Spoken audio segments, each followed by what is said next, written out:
Bismillahirrahmanirrahim. Assalamualaikum warahmatullahi wabarakatuh. Para sahabat dunia pelukanmu, rahimakumullah. Berjumpa kembali di dalam kajian-kajian pembahasan fikih. Kali ini saya ingin membahas bab berhubungan bagi pasangan suami istri. Ada 4 metode cara sang suami agar bisa merangsang syahwat istrinya.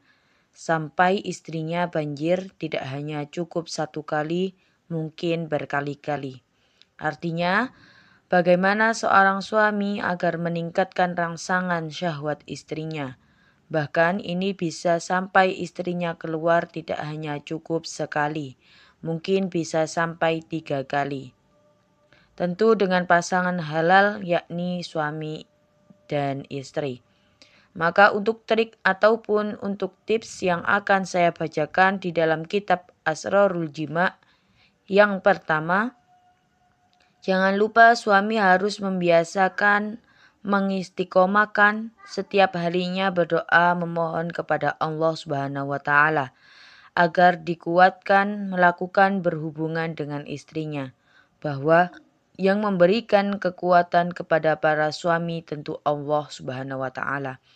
Oleh karena para suami untuk meminta kepada Allah agar menjadi seorang suami yang selalu bisa menyenangkan ataupun memuaskan istrinya. Maka di sini ada doa yang mana doa ini yang cukup salaf yang bisa dikatakan cukup populer, yaitu Allahumma qawi zakari fa inna fihi solahan li ahli. Yang artinya, ya Allah kuatkanlah batang zakarku karena di sana terdapat kebaikan bagi ahliku ataupun bagi istriku. Untuk tips dan trik yang kedua adalah para suami sebelum melakukan berhubungan jangan lupa harus mencumbu rayu dulu istrinya dengan saling bersentuhan kulit. Jangan lupa mengecup istrinya. Mengecup apa?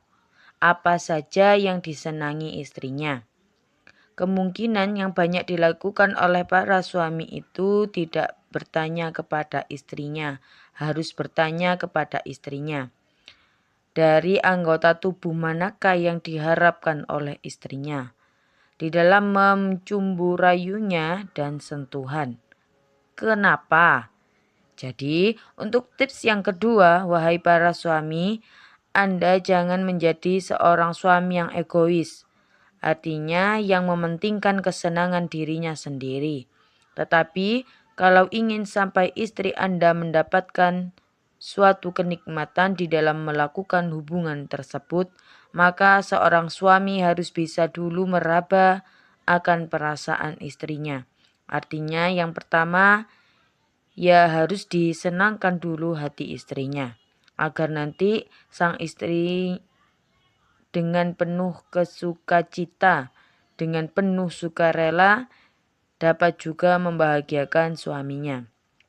Jadi tidak ada merasa suatu tekanan, tidak ada merasa bahwa ini adalah suatu beban. Tapi pikiran istri itu merasa bahwa hal ini adalah merupakan sesuatu hal yang begitu menyenangkan. Dan jangan lupa bagi seorang suami itu harus bertanya kepada istrinya. Misalnya, yang bagian mana sih yang paling sensitif? Yang paling senang, yang paling kamu mau disentuh oleh aku? Misalkan seperti itu. Dan untuk tips yang kedua, ini menunjukkan bahwa seorang suami dan istri tidak harus ada komunikasi khusus di dalam pembahasan ini. Jadi apakah itu penting? Sangat penting sekali. Jadi kalian sebagai yang sudah berumah tangga, komunikasi itu bukan hanya komunikasi mengenai perihal ekonomi di dalam keuangan rumah tangga saja. Bukan hanya berkomunikasi mengenai bagaimana pendidikan anak kita saja. Hal ini pun harus sangat dikomunikasikan dan ini tuh bisa berubah-ubah. Artinya bisa berubah-ubah itu ya mungkin saja Kejiwaan seorang istri ketika awal pengantin itu berbeda. Ketika sudah mempunyai anak satu, awal pengantin itu istrinya tidak terlalu stres, bahagia terus karena belum ada beban dalam hidupnya. Tidak ada beban untuk mengurus anaknya. Ketika sang istrinya sudah mempunyai anak satu, mungkin sudah mulai ada sedikit beban karena harus mengurus anaknya. Yang mana hal ini baru ditemui di dalam kehidupannya. Sekarang aku harus bangun setiap malam. Sekarang aku harus menyusui. Karena itu bisa mempengaruhi akan mental seorang perempuan. Apalagi kalau misalnya ditambah anak 2, ditambah anak 3. Nah, ini memang yang harus betul-betul dikomunikasikan antara pasangan suami istri. Karena kehidupan yang terjadi setiap hari di dalam kehidupan kita itu akan sangat mempengaruhi sekali berkaitan akan hormonal. Apalagi tentang hubungan seksualitas tersebut. Jadi untuk tips yang kedua, intinya harus ada komunikasi yang baik antara suami dan juga istri. Yang ketiganya melakukan berhubungan, memasukkan hasafa kepada farji sang istrinya, serta menjaga gaya-gaya melakukan hubungan atau gaya yang disenangi antara suami dan juga istri. Nah, untuk tips yang ketiga yang harus dikomunikasikan itu adalah perihal gaya.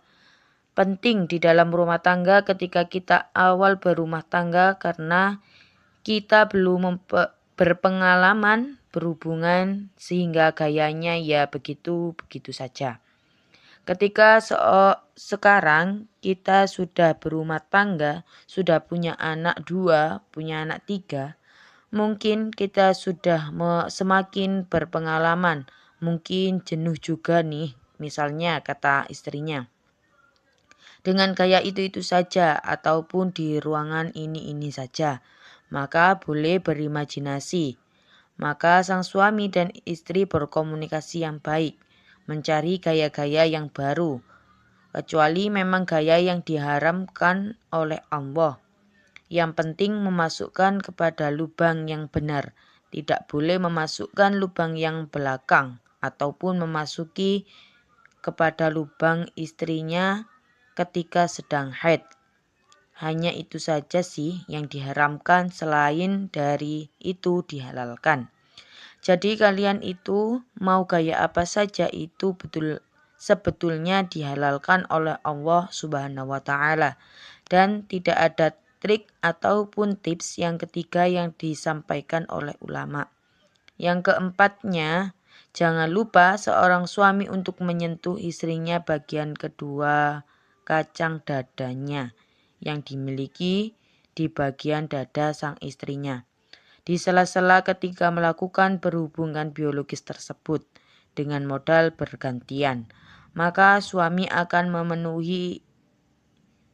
menemui istrinya yang begitu bergelora, dan akan menemui istrimu itu yang begitu dahsyat sekali, sampai mengeluarkan air nutfah sang istri.